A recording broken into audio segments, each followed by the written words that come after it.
जितना आप अपने चाइल्डहुड को हील करते जाएंगे या आपकी चाइल्ड सेल्फ को रीगेन करते जाएंगे, उतनी ही प्रेजेंट में आपकी जो वर्क एफिशिएंसी है, डिसीजन लेने की क्वालिटी, कैपेसिटी है या फिर ग्रोथ के लिए जो पॉसिबिलिटीज हैं वो बढ़ती जाती हैं। इमोशंस टाइम के साथ हील नहीं हो जाते हैं, पर आपकी ब्रेन की जो मेमोरी है वो समय के साथ धुंधली पड़ जाती है। इमोशंस वहीं पर पड़े होते हैं जो अनप्रोसेस्ड है, अनरिजॉल्व्ड है। समझिए कि कोई एक एडल्ट पर्सन है, क्या किसी एडल्ट को किसी चीज की स्ट्रगल हो सकती है ना? एक एडल्ट पर्सन कभी स्ट्रगल नहीं करता, स्ट्रगल करता है उसका छूटा हुआ बचपन। हम सभी का एक बचपन है और बचपन में हमने बहुत सारे अनुभव किए हैं।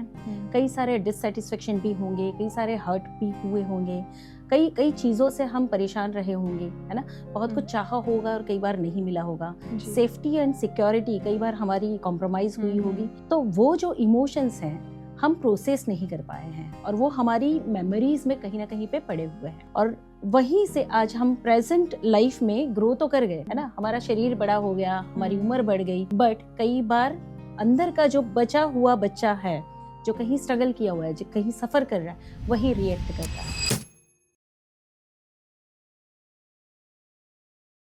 आजकल हम सब हसल तो कर रहे हैं, लेकिन अंदर से कभी नहीं समझ पाते कि हम कितने थका हुआ फील करते हैं। कई बार हम ऐसी टॉक्सिक रिलेशनशिप में फंस जाते हैं या फिर करियर में इतना स्टक फील करते हैं कि हम खुद को ही ऐसा मान लेते हैं या तो ये हमारी किस्मत है या फिर अपने जख्मों को कभी हील ही नहीं कर पाते हैं।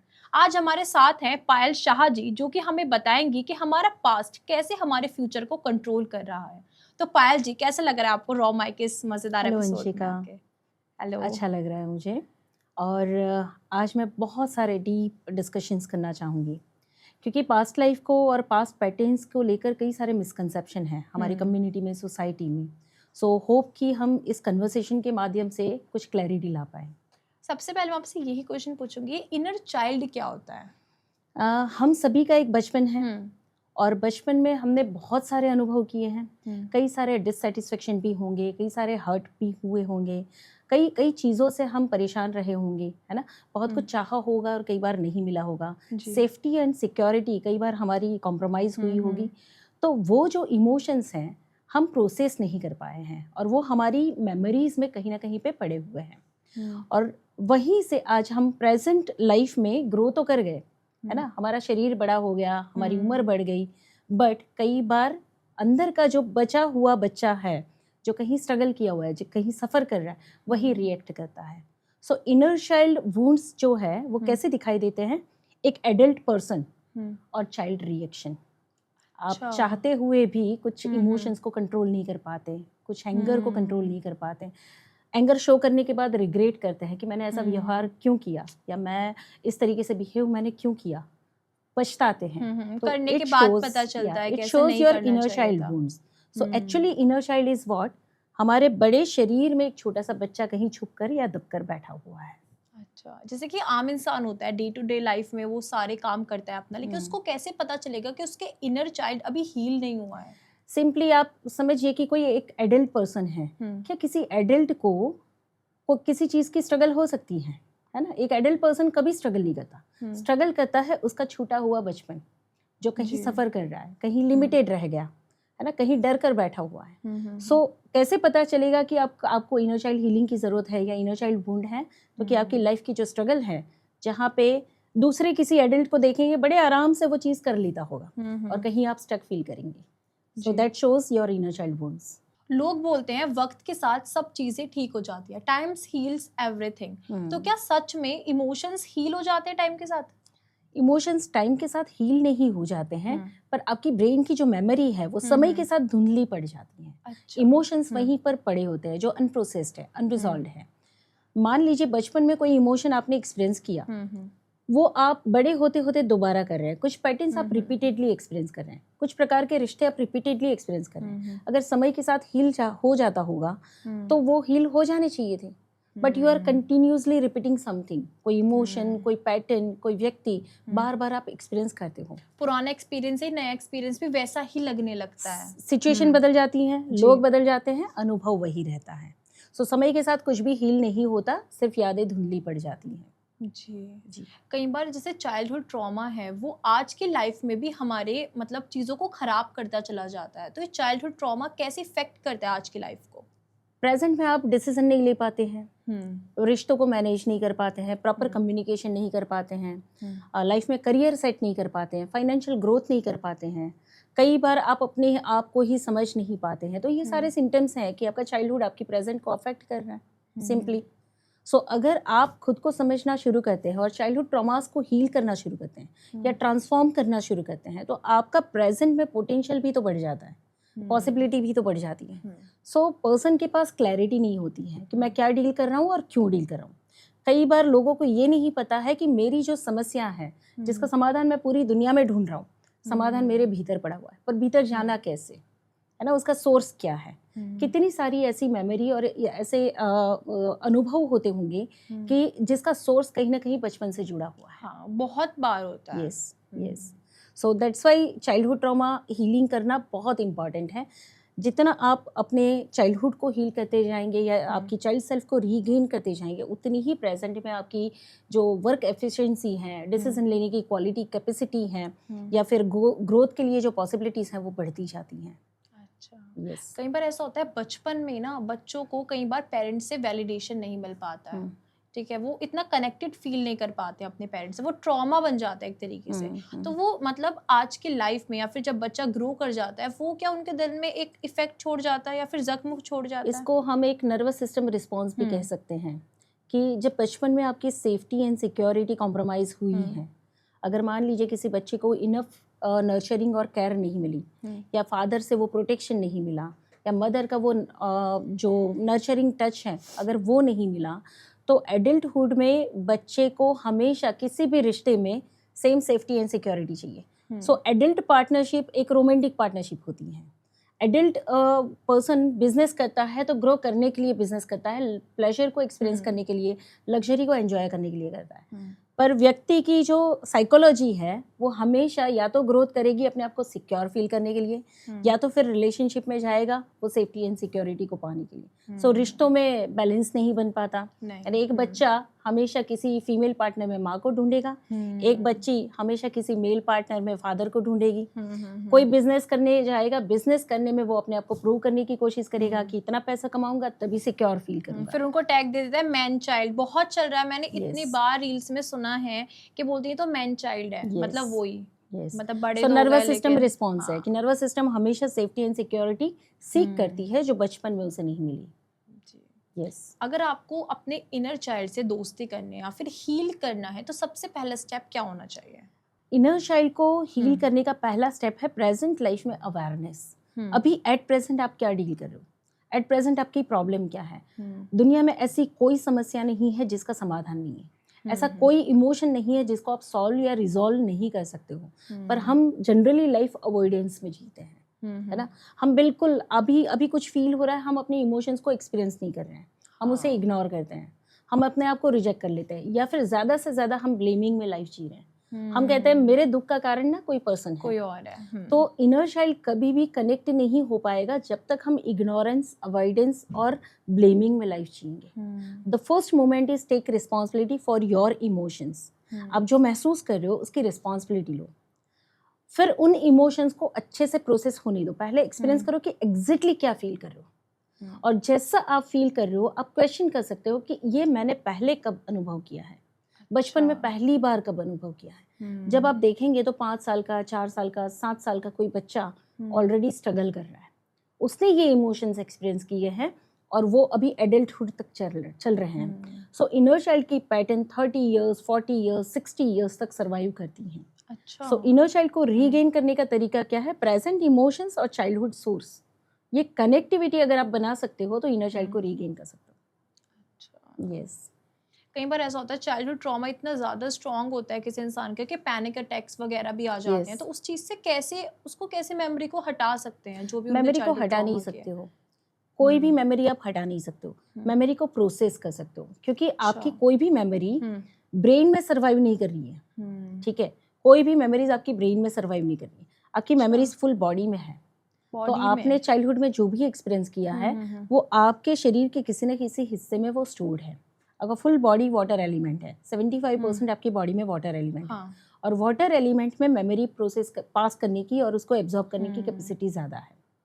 सो आपने बचपन में कोई भी अनुभव किया होगा, उसमें जो भी हर्ट, पेन, प्रोजेक्शन, निग्लेक्शन, जो भी एक्सपीरियंस किया होगा ना, वो कहीं ना कहीं पे आपके बॉडी के किसी पार्ट में स्टोर है। सो मेमोरी को आप हटा नहीं सकते हो, मेमोरी को ट्रिगर करके उसके अंदर के इमोशंस को प्रोसेस कर सकते हो, और जैसे ही आप प्रोसेस करते हो ना, इमोशंस ट्रांसफर हो जाते हैं, बिल्कुल ट्रांसफॉर्म हो जाते हैं। लाइक एलिमेंट, वाटर एलिमेंट को अगर देखें तो एक ही ऊर्जा है, पानी एक ऊर्जा है। उस ऊर्जा को कितने फॉर्म में ढाल सकते हो आप? किसी भी फॉर्म में। अगर आप ठंडा करो तो बर्फ बन जाएगी, अगर आप हीट करो तो वो स्टीम बन जाएगा, है ना। तो एक ही ऊर्जा अलग अलग रूप में ढल रही है। तो एक इमोशन अगर ज्यादा डेंसिटी के साथ एक्सपीरियंस किया, हर्ट, एक्सट्रीम फियर के साथ एक्सपीरियंस किया, तो वो जम जाएगा कहीं पे।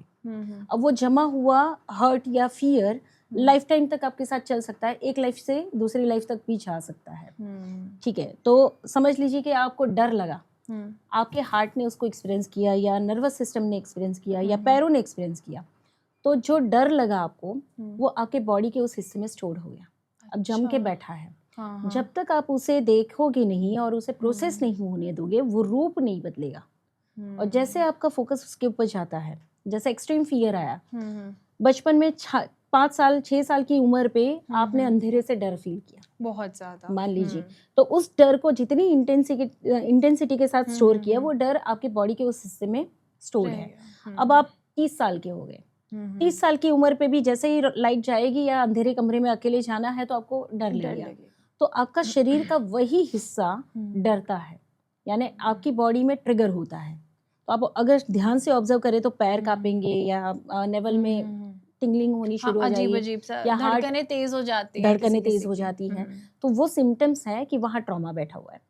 जब आप उसे अवेयरनेस के साथ देखना शुरू करते हैं तो वो प्रोसेसिंग होता है, और प्रोसेसिंग होने के बाद वो ट्रांसफॉर्म होके वेपोराइज हो जाता है। तो जब एक बार वो प्रोसेस हो गया कंप्लीटली, वो रिलीज हो जाता है।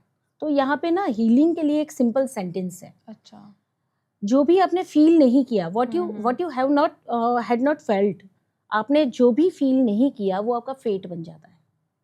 ठीक है, यानी आपने बचपन में डर लगा तो इंटरप्ट कर दिया, डर लगा सीधा भाग गए हम, उस चीज से लड़े नहीं, उसको फेस नहीं किया। तो जब तक आप उस डर को फेस नहीं कर लेते हैं तब तक वो रिपीटेशन में आपके सामने आता है, और ये 20 साल 30 साल 40 साल तक ये रिपीटेड साइकिल आपकी चलती रहेगी। सो एक बार उस अंधेरे को देख लो, एक बार उस डर को फेस कर लो, पूरा उसमें से गुजर जाओ, पार निकल जाओ, वो डर ट्रांसफॉर्म हो जाता है। तो वो तब तक रिपीटेशन में आपके सामने। एक मूवी थी, उसमें डायलॉग भी था कि डर की आंखों में आंखें डाल के देखो, डर खुद पे खुद गायब हो जाएगा। एग्जैक्टली। सो जब तक हम उसे फेस नहीं करते हैं, सो एक और टर्म्स है, रीलिविंग इज टू रिलीजिंग। अच्छा, पास्ट लाइफ रिग्रेशन में एक टर्म्स आती है कि जो रिलीव कर लेते हो आप, जो चाइल्डहुड में कुछ एक्सपीरियंस किया, कोई ट्रॉमा हुआ, रिलीविंग इज टू रिलीजिंग, यानी फिर से उसको जियो, जी के उस पार निकल जाओ। सो जो भी आपने फील नहीं किया या जो भी आप अनफेल्ट रह गया, वो आपका फेट बन जाएगा। इसको हम कर्मा कहते हैं। Karma is nothing, unprocessed emotions, जो प्रोसेस नहीं हो पाया है। जैसे कि आपने बोला था एंसेस्टर्स का भी कुछ ट्रॉमा हम अपने साथ लेके चलते हैं, तो वो क्या होता है, मतलब किस तरीके से? एंसेस्टर, हम सभी ने अगर बर्थ लिया है तो एक कॉमन फैक्ट क्या है, यूनिवर्सल ट्रूथ क्या है, हम सभी के पेरेंट्स हैं, हमारे पेरेंट्स के भी पेरेंट्स हैं। तो डीएनए फॉर्म में साइंस भी प्रूव करता है कि एपिजेनेटिक इनहेरिटेंस को साइंस भी अभी प्रूव कर रहा है ना, कि हम हेरिडिटरी पैटर्न में बहुत सारी मेमोरीज, बहुत सारी सर्वाइवल पैटर्न्स और बहुत सारी बिलीफ सिस्टम्स कैरी फॉरवर्ड कर रहे हैं। अच्छा, तो हमारे माँ बाप ने जैसे जीवन जिया, उनका जो रिलेशनशिप का क्वालिटी था, या उनका जो फाइनेंशियल स्ट्रगल था, या उनका जो जीवन जीने का तरीका था, वो एज इट इज हमने इनहेरिट किया हुआ है। मदर का सर्वाइवल ट्रॉमा होगा, मदर के पार्टनरशिप के एक्सपीरियंसेस होंगे, मदर की अपनी बिलीफ सिस्टम होगी, वो हमारे पास होंगी, तो हमारे पेरेंट्स के पास उनके पेरेंट्स का होगा। सो अगर मान लीजिए थर्ड जनरेशन में किसी ग्रैंड मदर ने कोई अब्यूज एक्सपीरियंस किया है, यंगर जनरेशन में आप या मैं उस एक्सपीरियंस को पर्सनली कभी एक्सपीरियंस नहीं किया, मैंने मेरे साथ कोई अब्यूज नहीं हुआ, फिर भी मेल अथॉरिटी के प्रति मुझे अनकॉन्शियस एंगर फील हुआ।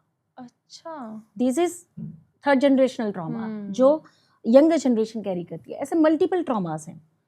अगर समझ लीजिए कि कोई ग्रैंड पेरेंट्स ने फाइनेंशियल सर्वाइवल किया, बहुत स्ट्रगल की, तो उनकी लाइफ की जो थीम थी, उनकी लाइफ की जो पैटर्न थी कि मनी बड़ी मुश्किल से आते हैं, it is hard to earn, तो अगली 2 से 3 जनरेशन तक पैसा कमाने में बड़ी दिक्कत होगी। यंगर जनरेशन का कोई व्यक्ति बाय डिफॉल्ट स्ट्रगल करेगा कि कुछ भी कर लो, चाहे उतना अर्न नहीं कर सकता हूँ, कुछ भी कर लो एक्सेस में नहीं जा सकता हूँ। सो ऐसी बहुत सारी पैटर्न्स हैं जो जनरेशनल पैटर्न है जो हमें सर्वाइव करनी है। और इसके लिए पर्सनली हमें किसी फेल्यूर को एक्सपीरियंस करने की, कोई अब्यूज एक्सपीरियंस करने की, या फिर कोई फाइनेंशियल स्ट्रगल करने की ज़रूरत नहीं है। बट वो अनकॉन्शियस मेमोरीज हैं जो generation after generation carry forward होती हैं। और इसके पीछे भी बहुत गहरा साइंस काम करता है। अच्छा। कि जीन्स क्या करते हैं, जीन्स और फैमिलियर पैटर्न्स को ही कैरी फॉरवर्ड करते हैं।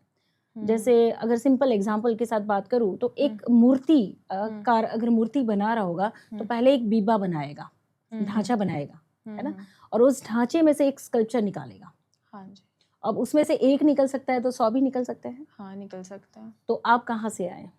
उसी एक ढांचे से, उस ढांचे से। ग्रैंड मदर से आपके फादर आए, आपके फादर से आप आए, या ग्रैंड नानी से मम्मी आई, मम्मी से आप आए।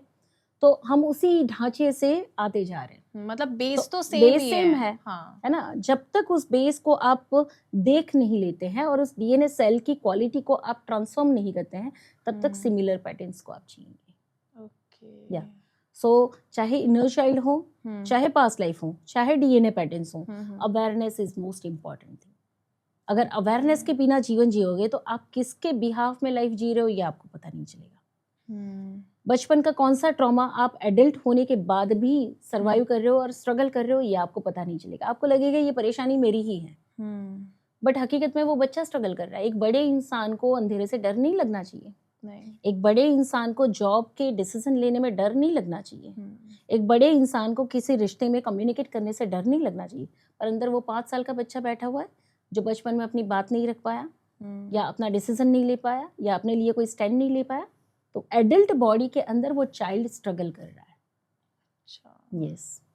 जैसे कि अगर कोई ऐसी चीज़ फील कर रहा है, मतलब एंसेस्टर्स का कोई भी पास्ट रिलेशन, या फिर वो मतलब उन मेमोरीज को अपने साथ लेके चल रहा है, उस चीज़ को फेस कर रहा है बिना कुछ करे, तो वो कैसे उस चीज़ से हील कर सकता है फिर? इसके लिए बहुत सारी टर्म्स हैं। सबसे पहले तो एक अवेयरनेस बहुत ज़रूरी है और उसका प्रॉपर एजुकेशन ज़रूरी है। अगर आपकी लाइफ में मान लीजिए कि ग्रोथ की प्रॉब्लम है, या फिर बेटर रिलेशनशिप आप एक्सपीरियंस नहीं कर पा रहे हो, ऐसा लग रहा है कि आगे तो बढ़ना चाहते हो, मेहनत सारी कर रहे हो, पर कोई पीछे से खींच रहा है ना, कितनी भी कोशिश करो जहाँ है वहीं आप हो, ऐसे सारे सिम्टम्स अगर आपको दिखाई देना तो आपको समझना है कि कहीं आपके एंसेस्टर ने सर्वाइव किया हुआ है या कहीं से पीछे से आप अटैच हो।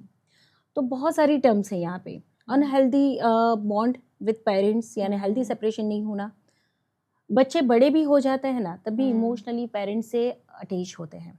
It is not good attachment, it is unhealthy attachment also. अगर आपका चाइल्डहुड बहुत खराब रहा, पेरेंट्स के साथ बहुत सारी कंप्लेंट्स रही हो, और आप ब्लेम करते हो अपने पेरेंट्स को, तब भी आप आगे नहीं बढ़ पाओगे। अच्छा। आपके फादर के उनके फादर के साथ के रिश्ते खराब है, तब भी उसकी स्ट्रगल आपके रिश्तों में आएगी। अगर मान लीजिए ऊपर की जनरेशन में कोई पर्सन, किसी ने सुसाइड किया हो, किसी ने किसी को एक्सक्लूड कर दिया गया हो, कोई एक्सीडेंटल डेथ हुई हो, या कोई डिसीज डेथ हो, ऐसी कंडीशन में भी यंगर जनरेशन में प्रॉब्लम्स होती हैं। कितनी बार अनकॉन्शियस डिसीजंस होते हैं कि जहाँ पे अबॉर्शन और मिसकैरेज हो जाते हैं। ऐसी कंडीशन में यंगर जनरेशन में प्रॉब्लम्स होती हैं। तो एंसेस्ट्रल ट्रॉमा या डीएनए का जो पैटर्न्स हैं उसको हील करने के लिए एक टर्म्स है कॉन्स्टेलेशन, फैमिली कॉन्स्टेलेशन, जिसे हम रिट्रीट में परफॉर्म करते हैं। ग्रुप चाहिए, फैमिली कॉन्स्टेलेशन के लिए ग्रुप चाहिए। जब 15-20 पीपल साथ में होते हैं तो एक ग्रुप जनरेशनल पैटर्न को रिप्रेजेंट करता है, और इसे साइको ड्रामा भी कहते हैं। जब साइको ड्रामा परफॉर्म होता है तो 3 पीढ़ी 4 पीढ़ी की जो हिडन पैटर्न्स हैं जिसे हम देख नहीं पा रहे, वो फ्लोर पे एक्टिवेट हो जाती हैं।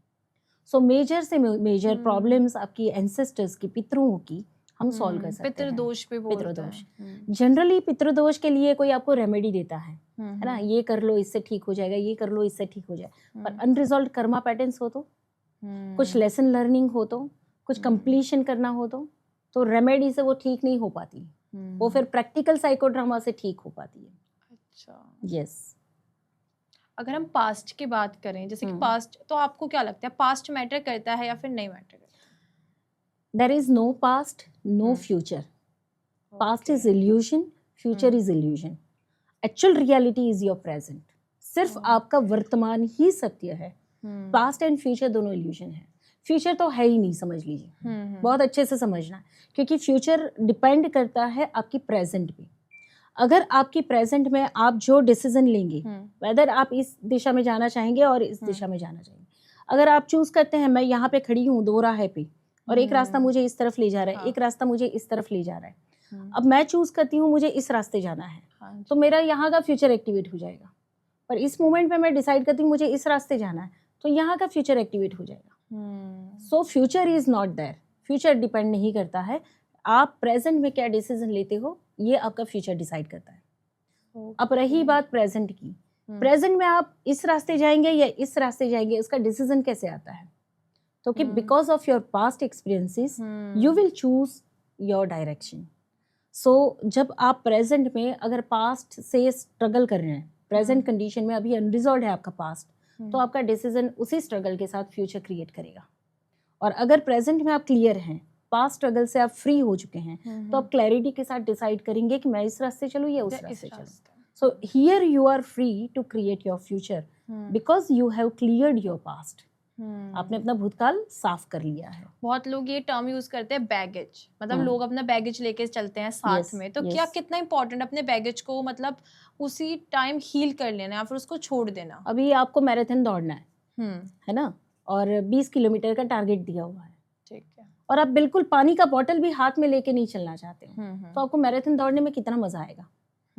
और आपके पीछे पीठ पे एक बैग लाद दिया और बोला कि अब दौड़ो मैराथन 20 किलोमीटर, कैसे मजा आएगा आपको, है ना? This is baggage.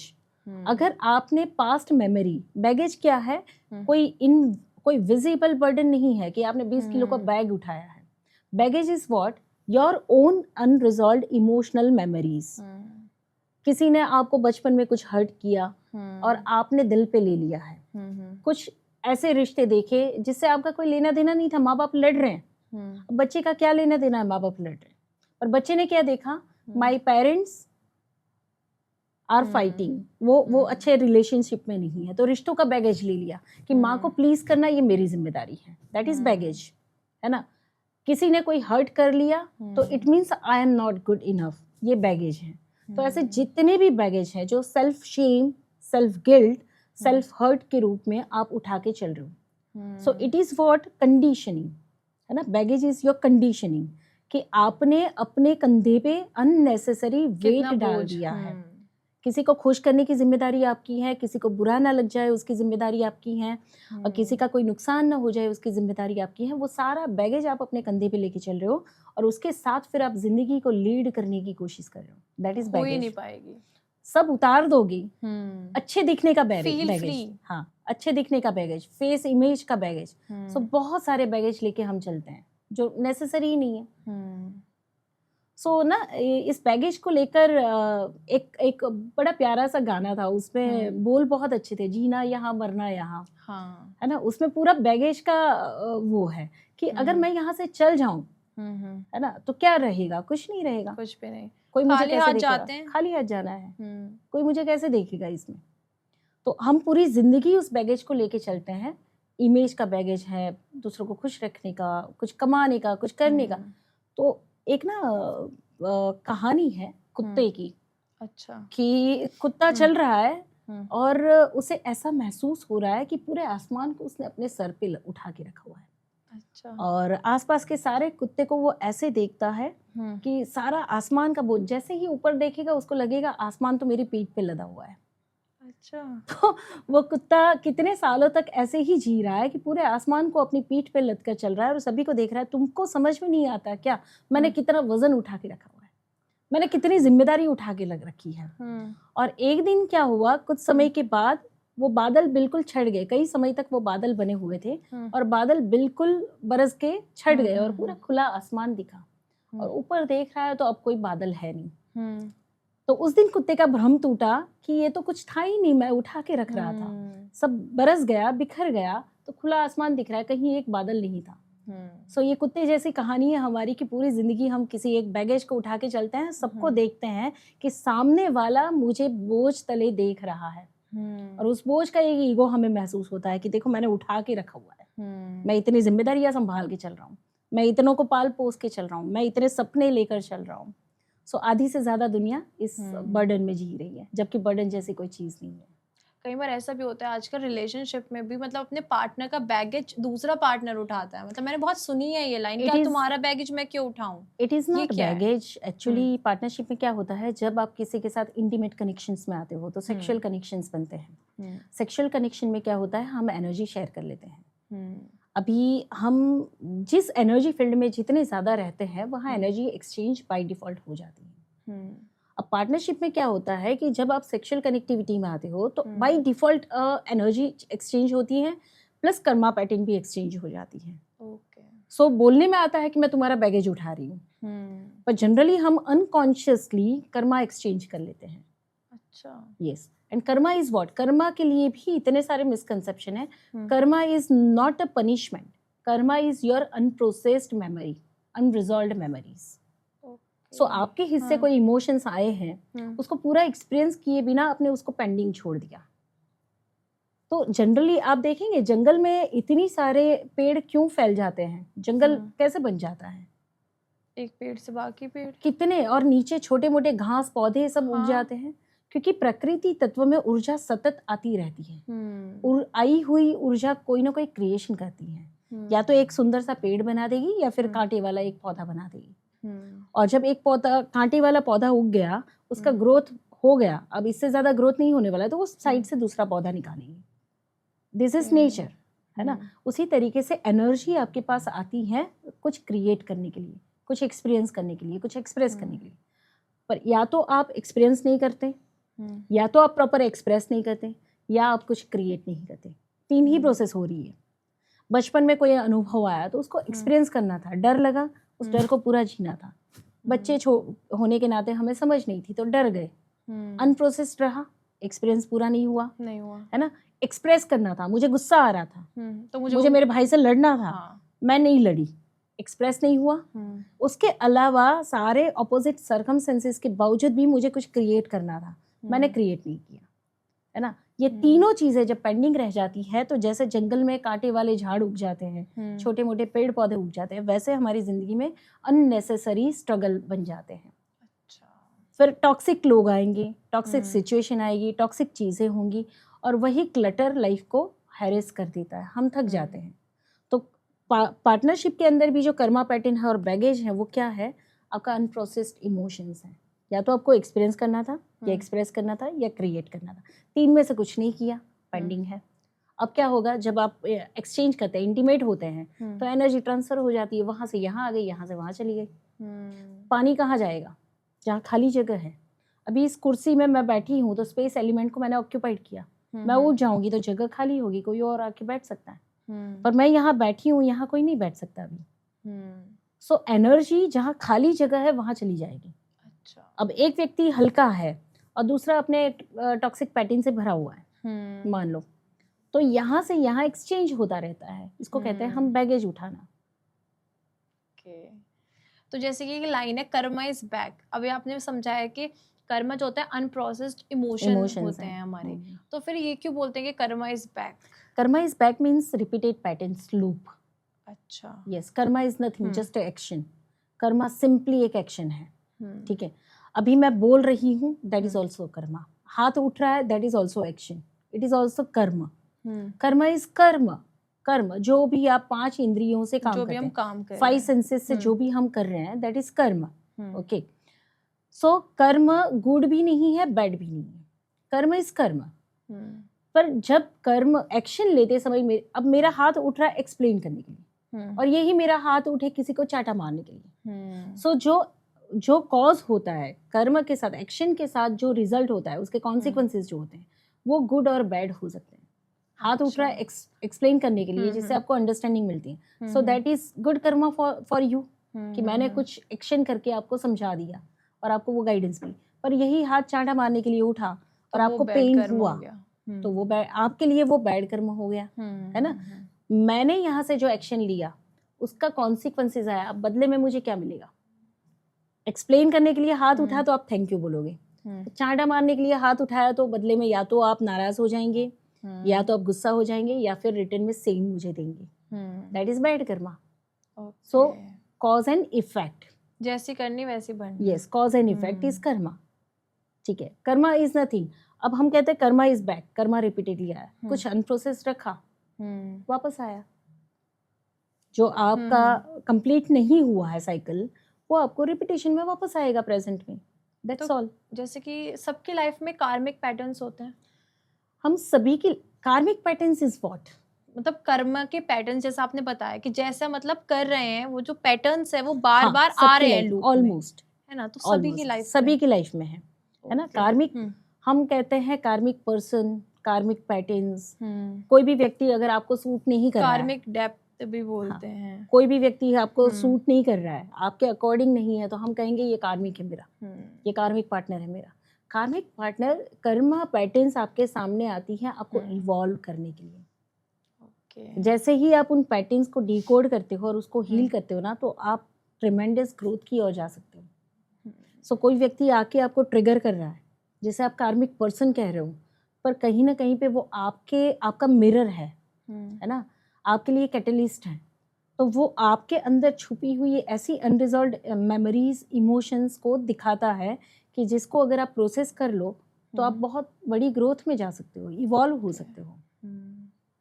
जैसे कि बहुत से लोग होते हैं, उनको बोलते हैं कि इमोशन लेस है, तो सच में इमोशन लेस होते हैं, अपने इमोशंस एक्सप्रेस नहीं कर पाते हैं. नहीं कर पाते हैं. कई सारे रीजन हो सकते हैं, जहाँ पे नमनेस आ गई हो, जहाँ पे पर्सन बिल्कुल सैबोटेज कर लिया हो अपने इमोशंस को, या फिर ब्लॉक लगा दिया हो कि इमोशन फील करना या इमोशन एक्सप्रेस करना. जजमेंटल फीयर्स हो कि कोई जज कर लेगा, रोना बुरी बात है ना, महसूस नहीं कर सकते हैं. लाइक एक एग्जाम्पल भी है, आप शिवा शक्ति की जर्नी को देखेंगे. जब सती ने जलकर उनकी डेथ हुई, तो शिवा सती के बॉडी को लेकर न जाने कितने समय तक भटके हुए थे, है ना. फिर विष्णु ने उनको उस मोह से निकाला, तो सती के टुकड़े किए वो जगह जगह पर अर्थ पे, जब आज जो हमारे गिरे और जो शक्तिपीठ की स्थापनाएं हुई, उसके बाद शिवा नमनेस में चले गए कि मैं कुछ भी फील नहीं करूंगा. वो ध्यानस्थ हो गए, अंतर ध्यान हो गए, लीन हो गए. कई समय तक वो आंखें नहीं खोले. और जब पार्वती के रूप में फिर से सती ने जन्म लिया, तो कई साल तक पार्वती ने शिवा को चेस किया, बट शिवा वाज फियरिंग कि मैं अगर वापस उस इमोशन में जाऊंगा तो फिर से उतना पुराना दर्द मुझे महसूस करना पड़ेगा जो सती के समय एक्सपीरियंस किया था. सो पार्वती से वो भागते रहे, पार्वती के साथ कनेक्ट होना नहीं चाहते थे, और आखिरी पास्ट की चीजें थी repeatedly. So that was numbness कि पर्सन एक्सपीरियंस नहीं करना चाहता है, फिर से उस दर्द में नहीं जाना चाहता है.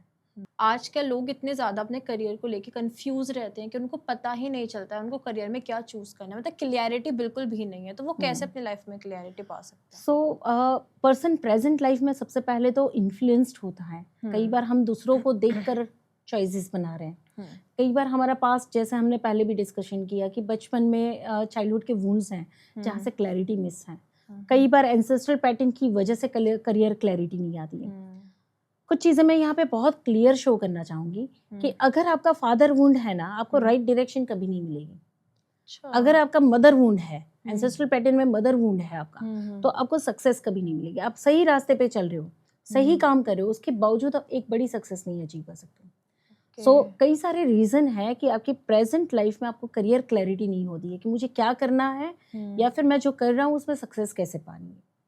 तो सेल्फ हीलिंग इतना इम्पॉर्टेंट है कि पहले आप खुद को जानो कि आप कहाँ अटके हो. दूसरी एक प्रॉब्लम क्या होती है कि पर्सन स्ट्रगल तो कर रहा है, डील तो कर रहा है. अगर आपके शरीर में कोई बीमारी आती है तो आप सीधा डॉक्टर के पास जाते हो, या तो डिस्प्रिन लेते हो, या कोई और मेडिकल मेडिसिन ले लेते हो, या फिर डॉक्टर के पास दौड़ रहे हो. पर जब आपके इमोशंस के लेवल पे आपको कोई स्ट्रगल आ रही है, या आपके अंदर मेंटल लेवल पे कोई क्लैरिटी नहीं है, तो उसका एजुकेशन हमें नहीं मिला कि इसके लिए भी एक्सपर्ट्स होते हैं, इसके लिए भी आपको एक्सपर्ट की राइट गाइडेंस ज़रूरी है. तो इसके लिए हम एजुकेटेड नहीं हैं. राइट एजुकेशन, बाकी दुनिया की हर चीज़ें हम जानना चाहते हैं, खुद के बारे में जानना नहीं चाहते. तो पहले खुद को जानना है, पहले खुद को जानना है.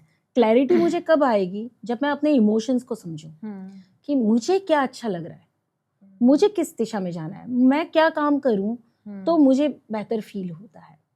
जनरली हम फियर में जीते हैं. सर्वाइवल फियर में जीते हैं। बड़े से बड़ा उद्योगपति भी हो ना, करोड़ों रुपये भी कमा रहा हो ना, ग्राउंडिंग नहीं होती है। करोड़ रुपया कमा लेना सक्सेस नहीं है ना, महीने के लाखों करोड़ों कमा लेना सक्सेस नहीं है। क्या वो पैसा आपके जीवन में सुख शांति दे रहा है? आप अंदर से फुलफिल्ड और सेटिस्फाइड फील करते हैं? कई बार नहीं कर पाते हैं। सो मेजर बड़े से बड़े व्यक्ति को भी मैंने देखा हुआ कि वो उनकी ग्राउंडिंग मिसिंग है। और जब हमारी प्रॉपर ग्राउंडिंग होती है ना, तो हमारे अंदर एक तो सेटिस्फेक्शन का लेवल आता है, फुलफिलमेंट का लेवल आता है, सेल्फ लव अपने आप इंक्रीज होने लगता है, और लाइफ की क्लैरिटी आने लगती है कि मुझे क्या काम करना है, मुझे ज़िंदगी कैसे जीनी है, मेरे रिश्ते कैसे होने चाहिए, इस ज़िंदगी में मरने से पहले मैं कैसा जीवन जी के जाना चाहता हूँ। तो ये क्लैरिटी हो जाती है। तो बहुत सारे आपके जो सर्वाइवल फियर्स है ना, वो ख़त्म होने लगते हैं। 9 to 6 की जॉब इसलिए करनी है कि परिवार को पालना है, जेब में पैसा चाहिएगा, है ना।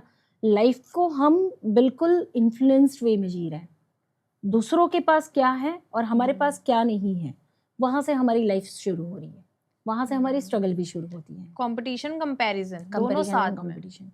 सो कितना भी करते जाओगे सेटिस्फेक्शन नहीं आएगा, कितना भी करते जाओगे फुलफिलमेंट नहीं आएगा। सो कभी ठहर कर खुद के साथ जुड़ना, खुद की तकलीफ़ों के बारे में जानना, मैं इस मोमेंट पे कैसा फील कर रही हूँ और मुझे किस चीज़ की ज़रूरत है, कहाँ मैं अपनी सिचुएशंस को सॉल्व नहीं कर पा रही हूँ, उसके लिए क्या एक्सपर्ट की गाइडेंस लेने की ज़रूरत है।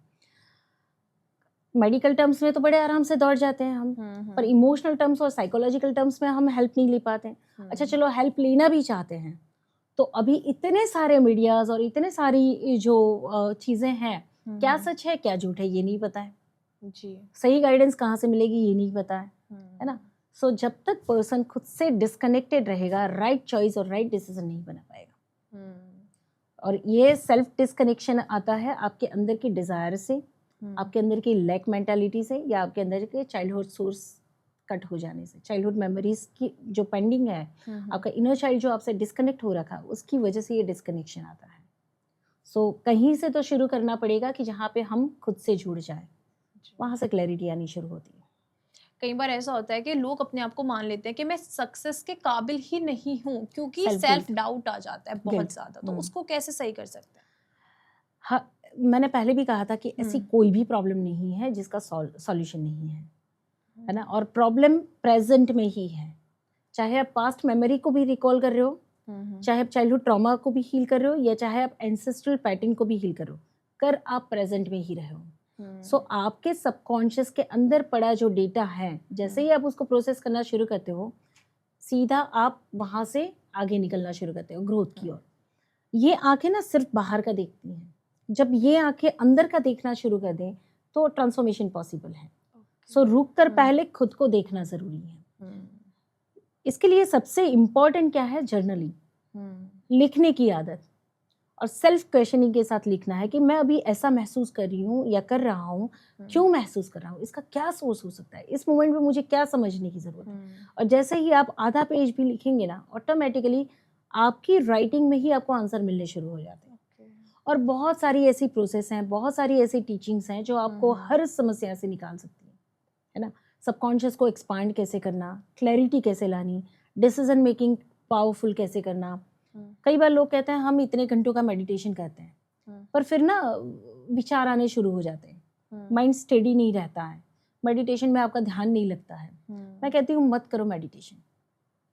कई बार लोगों को ऐसा लगता है मैं मेडिटेशन करने के लिए मना करती हूँ। अच्छा, मैं मेडिटेशन करने के लिए मना नहीं करती हूँ। मैं ये कहती हूँ कि अगर आप 20-20 मिनट भी 6 महीने तक मेडिटेशन करोगे ना, बहुत स्लो प्रोसेस में आपका कंसंट्रेशन लेवल बढ़ेगा। उसकी जगह रैपिड ब्रीदिंग की टेक्निक है, ठीक है, कुछ नहीं तो आप deep inhale exhale rapid breathing के साथ भी आप 5 मिनट कर लोगे, अगले 5 दिनों के अंदर आपको 6 महीने के बाद की स्टेट अचीव हो जानी है। इतना पावरफुल टेक्निक्स हैं। सो बहुत सारे सॉल्यूशंस हैं, बहुत सारी चीज़ें हैं। और धरती पे आप जब राइट कनेक्टिविटी बनाते हो सेल्फ से, तो राइट चॉइस आपके सामने होती है। कभी ऐसा हो ही नहीं सकता कि आप रॉन्ग चॉइस करते हो। चाहे आप कितना भी पछताओ कि आपने कोई रॉन्ग चॉइस बना ली, आपने कोई रॉन्ग पर्सन अट्रैक्ट कर लिया, आपने कोई रॉन्ग एक्सपीरियंस कर लिया, रॉन्ग कभी होता ही नहीं है, क्योंकि आपकी इंटरनल फ्रीक्वेंसी अभी उसी चॉइस पर खड़ी है, इसलिए सामने वो व्यक्ति, वो परिस्थिति या वो चीज़ खड़ी है। सो रॉन्ग कभी होता ही नहीं है ना। सो आप जो एक्सपीरियंस कर रहे हो उसी में आपका सॉल्यूशन है, वहीं से आप ट्रांसफॉर्म कर सकते हो और नए चॉइसेस बना सकते हो या नई क्लैरिटी की ओर जा सकते हो। कई बार होता है पास्ट में फेलियर बार बार मिलता है ना, तो फिर हम डरने लगते हैं उस चीज़ को ट्राई करने से, क्योंकि पास्ट में फेल हो गए हैं तो डर लगता है कि हम इस बार भी फेल ना हो जाए। तो वो कैसे, उसको कैसे हील कर सकते हैं? सी जो भी इमोशन आपने पूरे तरीके से फील नहीं किया होगा वो रिपीटेडली आएगा। ओके। अब एक बार फेल हुए, फेलियर को आपने एक्सेप्ट नहीं किया, अब जब तक आप उसे एक्सेप्ट नहीं कर लेते हैं तब तक वो फेलियर आपकी लाइफ में रिपीटेडली आएगी। तो जब तक आप फेल होते रहेंगे, फेल होने का डर बैठा हुआ है, तब तक फेलियर आएगी, because your internal fear is manifesting that failure. आप वही एक्सपीरियंस मैनिफेस्ट कर पाओगे। तो जब भी आप फेल होते हैं, मान लीजिए फेल होना तो एक वर्ड है, क्या उसकी एक सर्टेन फीलिंग हो सकती है? हाँ, हो सकती है। जैसे कि मान लीजिए कि 7th क्लास में आपका रिजल्ट आया और उसमें एक सब्जेक्ट में red line I, that is failure for you. College में आप गए, किसी एक लड़की को प्रपोज किया और उसने मना कर दिया, that is failure for you. फिर किसी बिजनेस में आपने इन्वेस्ट किया और उसमें 20,000 रुपये आपने पहली ही बार में खो दिए, है ना, लगा एक ही और वो लॉस हो गए, that is failure for. 3 experience हैं, 3 इंसिडेंट अलग अलग हैं। रिजल्ट में रेड लाइन आना, लड़की को प्रपोज करना और मना कर देना, और 20,000 रुपये पहली ही बार के बिजनेस में लॉस कर देना। तीनों घटना अलग अलग हैं, पर आपके लिए बिलीफ सिस्टम कॉमन है, आई फेल्ड। तो जो आप बिलीव करते हैं, जो घटना घटी और उसमें जो आपकी बिलीफ सिस्टम है, वो बिलीफ क्या कर रही है, आपको एक पर्टिकुलर इमोशन फील करा रही है। वो इमोशन आपकी बॉडी में कहीं फील हो रहा है, जब तक उसके वाइब्रेशन पड़े हैं वो फेलियर की घटना आपकी जिंदगी में आती रहेगी।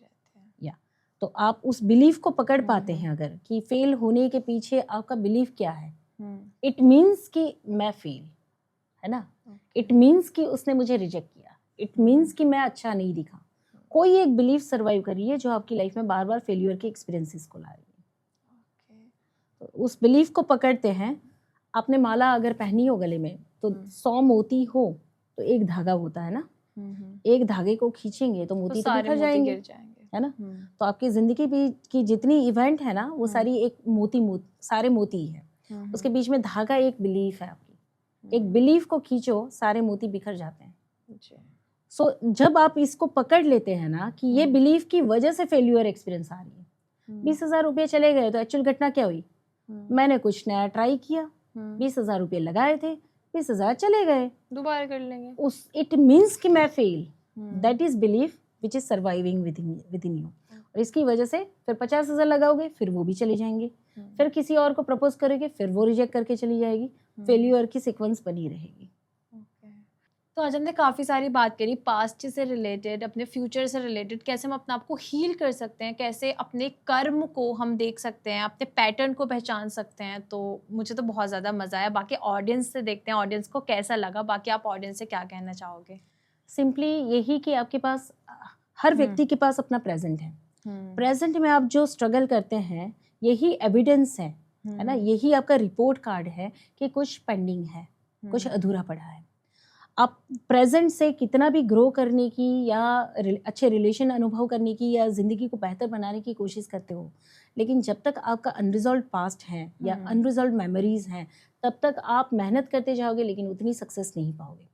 सो मेजरली कम्युनिटी में मैंने ये देखा है कि हर कोई व्यक्ति फाइनेंशियल स्ट्रगल को डील कर रहा है। अगर फाइनेंशियल स्ट्रगल को भी मास्टर करना है तो आपको फाइनेंशियल स्ट्रगल के पीछे के सोर्सेज को देखना सीखना पड़ेगा। ये स्ट्रगल आपकी है, एक्चुअल स्ट्रगल है, या कहीं से इनहेरिट की है, कहीं से चाइल्डहुड का बिलीफ सिस्टम पड़ा हुआ है, क्या कहीं से कोई पास्ट आपको इन्फ्लुएंस कर रहा है, कुछ तो है जिसकी वजह से आप लिमिटेड हो। तो सिंपल सिम्टम क्या है, एडल्ट बॉडी और चाइल्ड रिएक्शन। अगर आप इसको ठीक कर सकते हो तो आप प्रेजेंट में जहाँ हो वहीं से ग्रोथ कर सकते हो, है ना।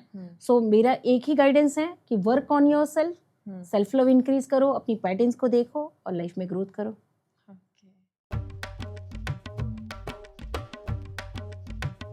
कि पास्ट फ्यूचर क्या ही बोल दिया मैंने। बताओ तो मैंने काफी सारी चीजें पूछी आपसे। अच्छा कि इतनी कोई नहीं, रियल मैं 2-3 देख लेती हूँ एक बार, मतलब ऐसे आइडिया ले लेती हूँ, फिर मैं नहीं देखूंगी। सी आप आंसर कर रहे थे। अब क्वेश्चन बीच में जाए। कठोरा लाइट। दोबारा यहीं से पूछ रही हूँ। हाँ हाँ चलिए।